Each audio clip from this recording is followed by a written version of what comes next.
Hello children, welcome to social science class. Today let us study the unit 1 of economics, natural resources. Children, in previous years you have learnt about different economic activities, and for those economic activities many resources, many materials are essential, and among those the natural resources are very essential. The natural resources are very important for the smooth running of all the economic activities and for the survival of human beings. In this chapter, you are going to learn about the meaning and types of natural resources, scarcity of natural resources, the need for conservation of natural resources, and ways to reduce our ecological footprint. Let us discuss one by one. Before going to learn, let us do a small activity. Can you identify this? This is water. What is this? This is forest. And this one, this is soil. And this one, petroleum. What are these? Can you identify these? These are minerals. All these materials are resources. These resources are the gift of nature. So, all these are natural resources. Let us know about the meaning of natural resources. Natural resources are naturally occurring substances that are considered valuable in their natural form. Let us discuss the few examples for natural resources. See, soil. Soil, we use soil for growing food, and water is very important natural resource. We use water for different purpose, for agriculture, industry, generation of electricity and other purpose.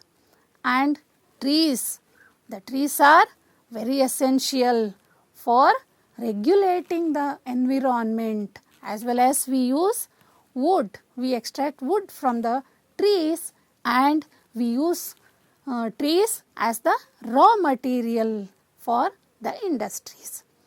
And you know that air is very important for our survival. We use air for breathing, and we also use the air for generating energy, that is wind energy. And minerals. Minerals are very essential for the raw material. Minerals are used as the raw materials in different industries. And there are so many natural resources like fossil fuels and others. Children, generally the resources are classified into two types.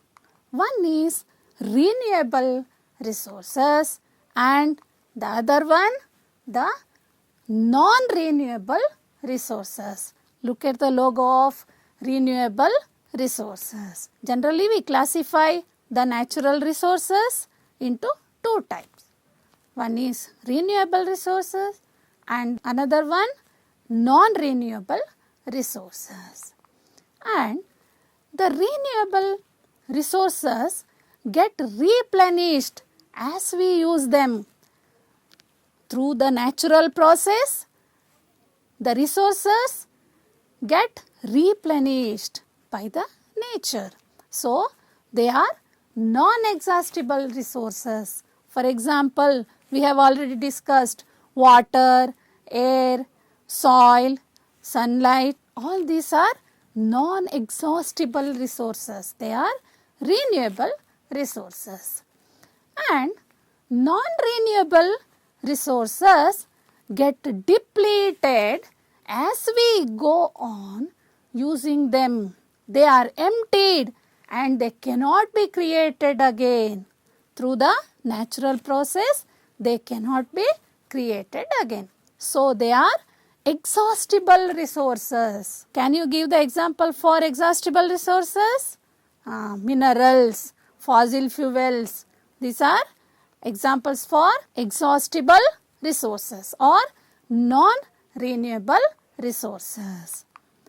Children, resources are also classified as biotic resources and abiotic resources. Biotic resources are derived from living organisms, for example, plants and animals. Abiotic resources derived from non-living components of the nature. The examples for abiotic resources are water, soil, minerals, etc. Children, let us do a small activity. Some natural resources are given here. You have to classify them as renewable resources and non-renewable resources. Write down all these and classify. Put under the column renewable resources and non-renewable resources. Have you done? Good. See, water, land, forests, air, sunlight and heat. These are renewable resources. And iron ore, copper, gold, manganese, bauxite, coal, petroleum, natural gas, uranium and thorium. These are non-renewable resources. You have done correctly, very good. Children, we know that natural resources are very important for our survival and for the progress of the country. But, however, with the increase in global population to more than 7 billion, it is becoming very difficult to provide even the basic amenities to a large segment of population.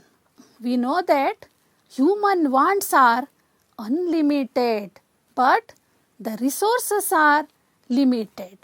So, how long these precious materials like air, water, soil, minerals, coal, petroleum, animals, plants, etc. of the nature will be available for our use? No, there is the scarcity of resources. Let us know about the main factors of increasing scarcity of resources. Let us know one by one.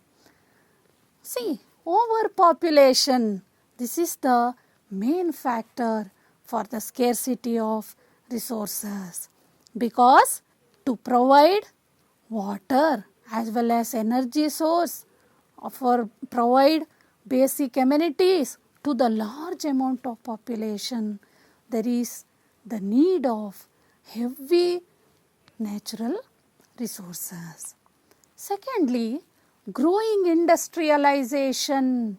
See, to provide fuels for the industries and raw materials, there is the heavy need of natural resources. The third one, expanding urban areas.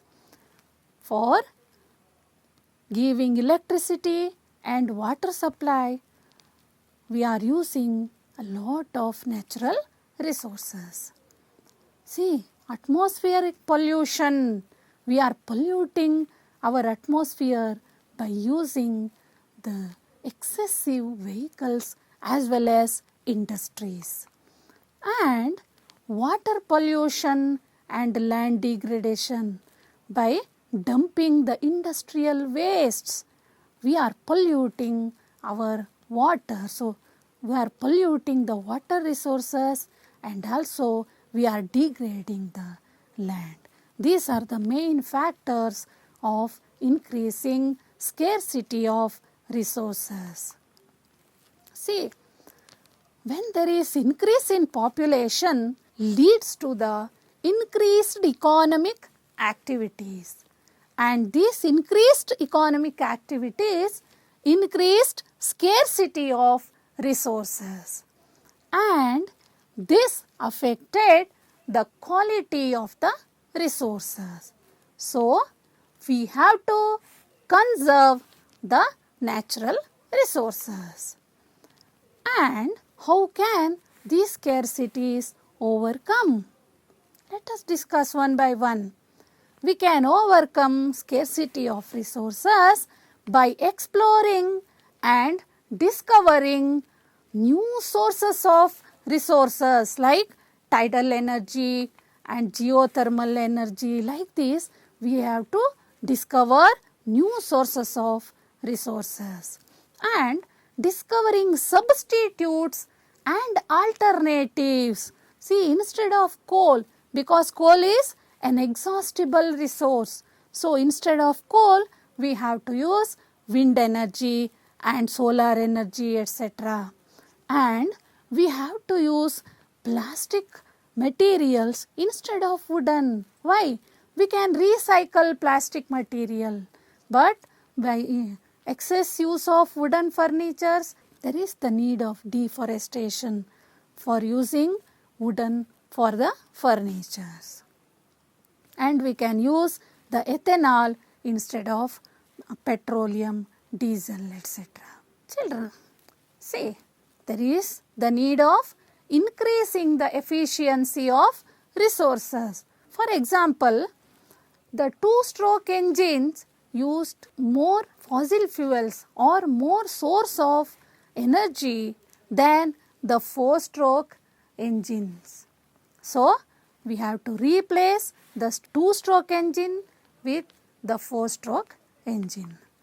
And there should be the government policies to regulate overuse of resources and pollution.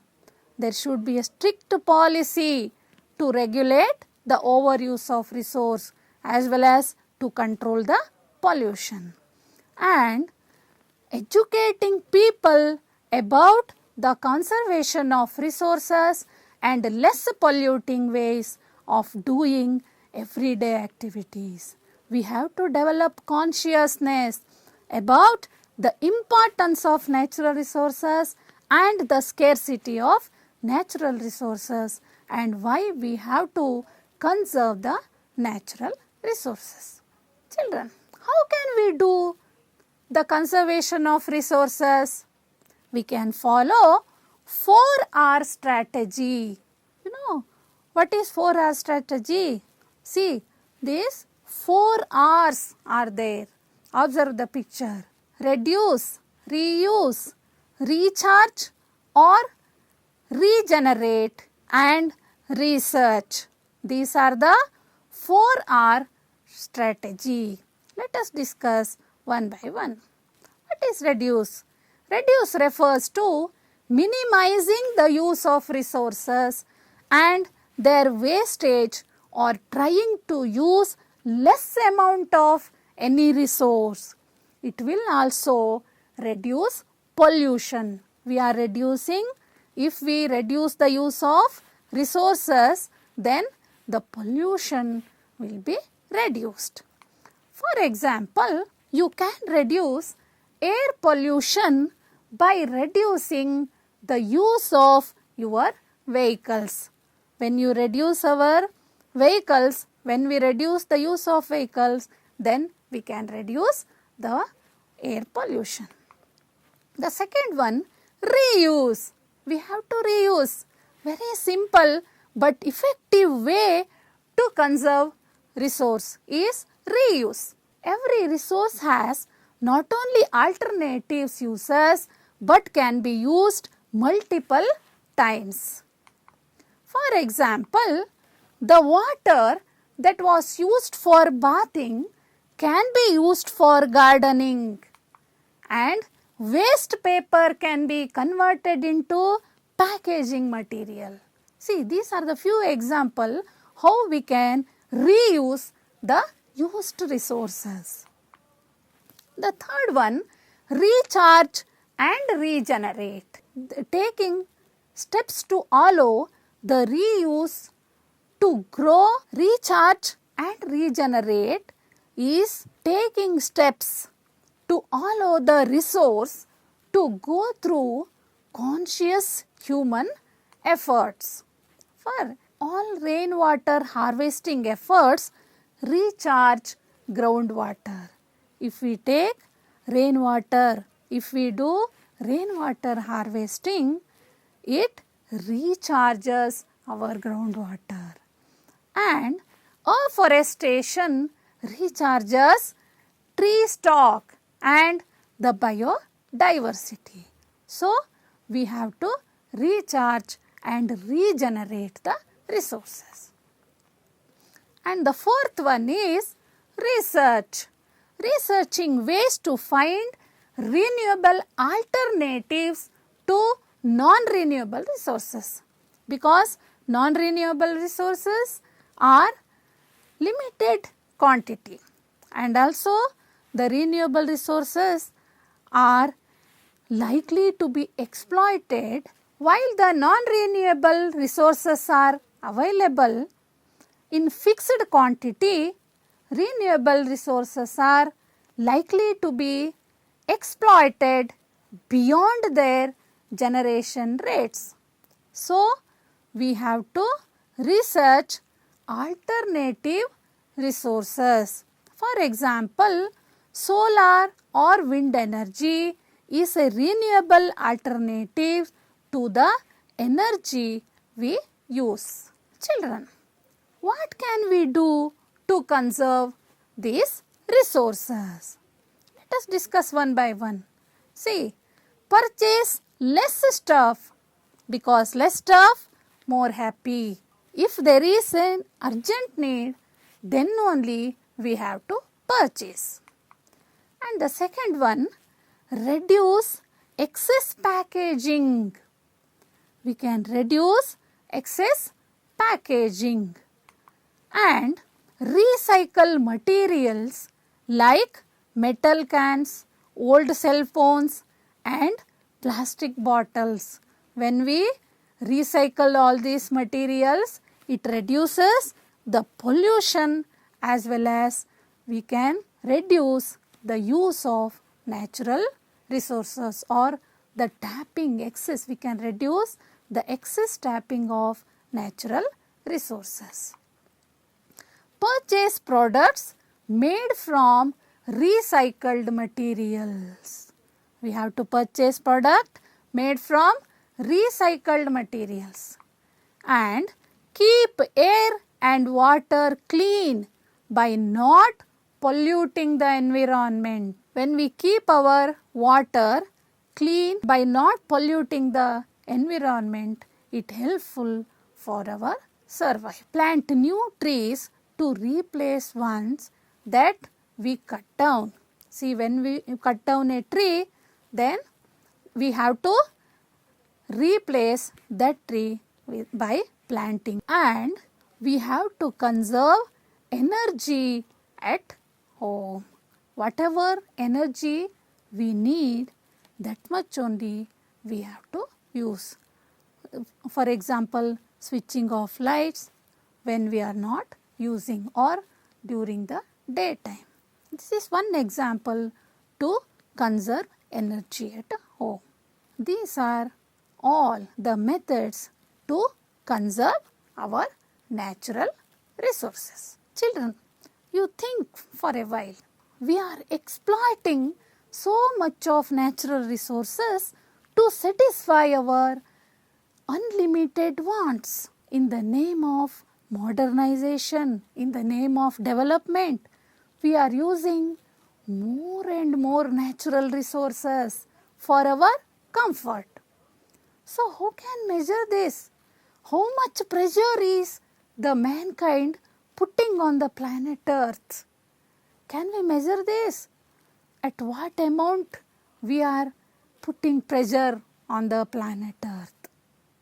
To measure this, WWF means World Wildlife Fund devised a measure called ecological footprint. What is ecological footprint? Observe the picture.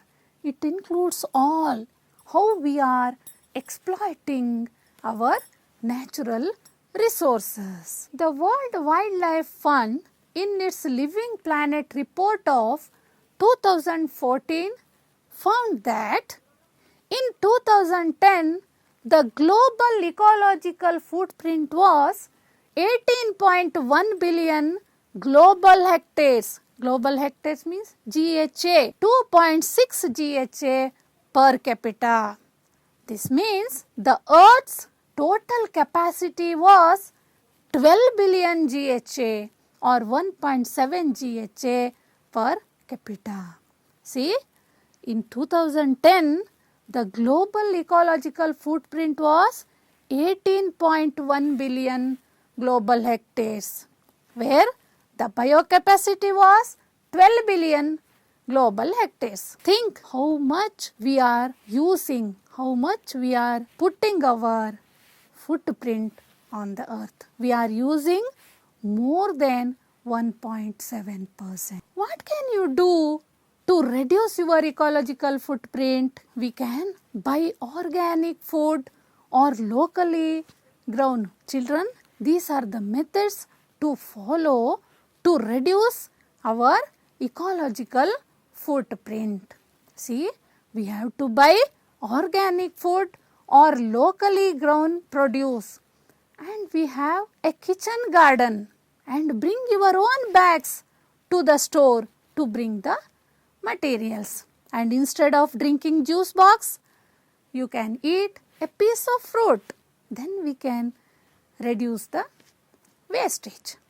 And eat less meat and dairy. You can get protein from other resources also. You can get protein from other sources also. And eat at home instead of ordering out. See, while using energy or electricity, how should we be careful? Put off all lights when not in use and turn the air conditioner and heater off at night and get outside. Outside activities are fun and take less energy, and keep doors and windows shut when heating or cooling house or car. So these are the methods to follow while saving energy. See, walk or ride your bicycle to school and take public transportation. Carpool where you are going to far to walk. Then you can avoid air pollution, as well as we can reduce the use of fossil fuels, the source of which are exhaustible energy source like coal and petroleum. Creating less waste by products with the least amount of packaging possible, because packaging makes waste. And ask for no bag. When you buy something, you can carry without one. It is better to carry your own bags to purchase materials. And recycle as much as possible. And mend things that are broken. You can use the things and you can reuse the things, and you can repair the things which are broken instead of buying new one. And donate old items to someone who can use them. And buy items that can be used over and over. Items that can be used over and over, and reuse water bottles. So these are the methods to create less waste. Creating less waste. When we creating less waste, then we can save our earth. See, how can we reduce the use of water? In few decades, the earth became deserted. That much of water we are tapping. See, turn off the tap while brushing your teeth. This is the easy method to save water. Don't pour toxics down storm drains and run only full loads in your dishwasher or washing machine. Then you can save water. Put a brick in your toilet tank and it saves thousands of liters of water a year. Use Indian type toilets. So, these are few methods to save water. The scarcity of resources as well as how can you conserve the natural resources, and about ecological footprint. Children, write down these questions and write answers. Write down these questions and write the answers and show it to your teacher. Differentiate between renewable and non-renewable resources. These are the two types of natural resources, renewable and non-renewable. You have to differentiate and give examples. Second one, what are the main factors of increasing scarcity of resources? You know that you have learnt what are the main factors: industrialization, overpopulation, urbanization, pollution, like that. You have to list out all the factors. Third one, how can the scarcity of resources be overcome? How can we overcome the scarcity of natural resources? You have to list out all the measures to conserve, to overcome the scarcity of the natural resources. What are 4 R's? Explain in brief. Fifth one, what steps would you take to conserve energy use in your school and at home? List out the measures and you have to put your own idea to answer this question. And fourth one, what are 4 R's? Explain in brief. Page numbers are also given to find out the answers in your textbook. Read the textbook carefully and write the answers properly. Fifth one, what steps would you take to conserve energy use in your school and at home? You express your own idea. And the sixth one, what measures will you take to reduce the ecological footprint? You have to give your own idea to reduce the ecological footprint. Children, write the answers for all these questions and show it to your teacher. Children, do this activity. Prepare an energy audit of your school and see how and where energy can be saved. You have to prepare an energy audit of your school and see how and where energy can be saved. Thank you, children.